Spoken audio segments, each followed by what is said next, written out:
Alright, 9.4 trigonometric functions of any angle. So once again, even though it feels like we're writing the same thing over and over again, because it's still of the same opposite over hypotenuse for sine and adjacent over hypotenuse of the same form, depending on what we're given, you're going to need to write these in different ways. So if we're given a point, and we need to find the six trig functions based on that point, you'll be using all these. Sine is y over r. Reciprocal is r over y. Tangent is y over x. And cosine theta is equal to x over r. So, over here for example for this, if we have negative 4 comma 4, which is over here, what would r be? You need to do Pythagorean theorem. And what are you going to get? You're going to get 16 plus 16 is 32. And then square root of 32, we're just going to leave it so.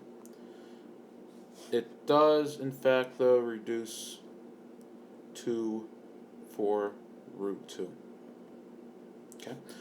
So, to evaluate the six trig functions, rather, you're going to simply just look at your x, y's, and r's and go from there. So, for sine theta, it would be 4 over 4 root 2. That does simplify because 4 over 4 goes to 1. And so you're going to get root 2 over 2 because you rationalize. Cosine, similar story. Negative 4 over 4 root 2. Rationalize, and 4 over 4 is 1. We'll get negative root 2 over 2. Tan theta is y over x, so it would be 4 over negative 4 or just negative 1. Cotangent will be a similar thing. It would be negative 4 over 4 or just negative 1. Secant is a reciprocal cosine, so it would be 4 root 2 over negative 4, which reduces to, it's going to be hard to see, so I'm going to do one of these. Move over there. And 4 over negative 4 will just become 1, so it would be negative root 2. And finally, secant, or excuse me, cosecant rather. Cosecant theta is equal to 4 root 2 over 4.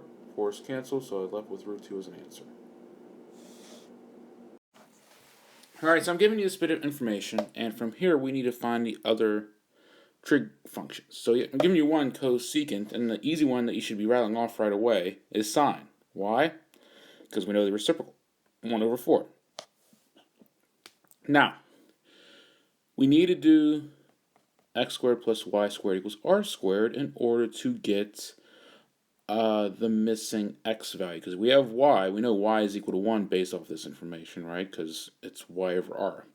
And then your r value is 4, because 4 is on the denominator. Now, we need to find what x is. X squared plus 1 squared is 1, 4 squared is 16, x squared is equal to 15, x is equal to root 15.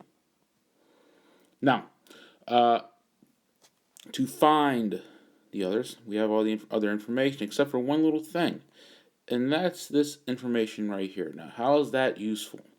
Remember, cotangent is x over y, okay? We know y is equal to 1.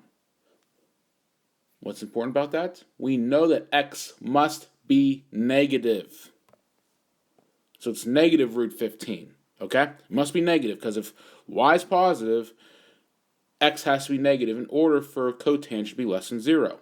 Now we can finish this. So we have negative root 15 over 4. I'm going to do the reciprocal of that real quick. Secant theta is equal to negative 4 over root 15. Rationalize, you're going to get negative 4 root 15 over 15. Now we're going to do tangent and cotangents. Tangent theta is equal to 4 over root 15, or negative, I should say, and then rationalize negative 4 root 15 over 15. And cotangent is your x over your y, so it's root 15 over 4, it's negative. Alright, reference angles we're going to talk about here. So what is a reference angle? Much like its name, it's referencing. But what is it referencing? It's always referencing the x-axis. Okay, so we have an angle down here. The reference angle is referring to this. Angle over here, referring right here. Here, referring here. So it's always going to be the angle formed closest to the x-axis. So let's say I wanted to find the reference angle for 240 degrees. Well, 240 degrees we know is right over here, right? So what's the angle formed right there? We know one around right here is 180, right? So I'm going to do 240 minus 180. So we're always going to be thinking about, is it going to be 360 if we have one over here, so 360 minus whatever the angle is, or we might be thinking, oh, it'll be 180 minus that angle. So we got to think about where we are at and how much of that angle is going to be left over. So I'm going to do 240 minus 180 degrees, which is going to get us 60 degrees. So 60 degrees is going to make up this angle right here. You should, if it's in degrees, you should be getting an answer between 0 and 90, okay? Because it's never going to go beyond here. If the angle gets over here, you're not going to be referencing this angle, because the closest one is to the x-axis right here. So you should get an answer between 0 and 90. Alright, some more practice using your unit circle. So, we've been doing unit circle for a few sections now. Here's some more practice with it.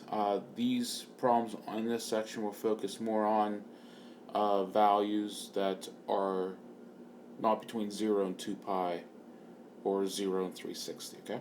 So if we add 360 to this to get a value that's in our unit circle, we're finding cosecant of 150 and cosecant of 150. We have to think about sine. What's sine of 150? Sine of 150 is 1/2, so 1 over 1/2 is 2. Tangents, it's y over x, but we need to subtract 2 pi first. It's going to get us 3 pi over 4. And when you do that, tangent of 3 pi over 4 would be the y value is root 2 over 2, and x value is negative root 2 over 2. Well, it's the same thing, except one's negative, one's positive, so your answer is going to be negative 1. So with this, I'm giving you secant theta is equal to negative 9 over 4, and we're in the third quadrant. I want you to find tan theta, but in this problem, I want to use my Pythagorean identities that we've done previously. Recall, 1 plus tan squared theta is equal to secant squared theta. Now, how can we use that? Well, if I know what secant squared theta is, which is negative 9 over 4, I'm going to be squaring that and get, if I square that, I'm going to get 81 over 16. And then subtract 1. So I'm going to take 1 away, I'm going to get 65 over 16 equals tan squared theta. Square root, and that's going to get us 4 on the bottom, root 65 over 4. Now here's the important part where people make mistakes, and I'm going to have to take a point off if you do. Is this positive or if this is negative? Well, you're given this information right here that's in quadrant 3. If you're in quadrant 3, that means both the x and the y is negative, and since this tangent, negative over negative becomes positive. So therefore, your answer is positive in this case. Hope you enjoyed, and we'll see you in class.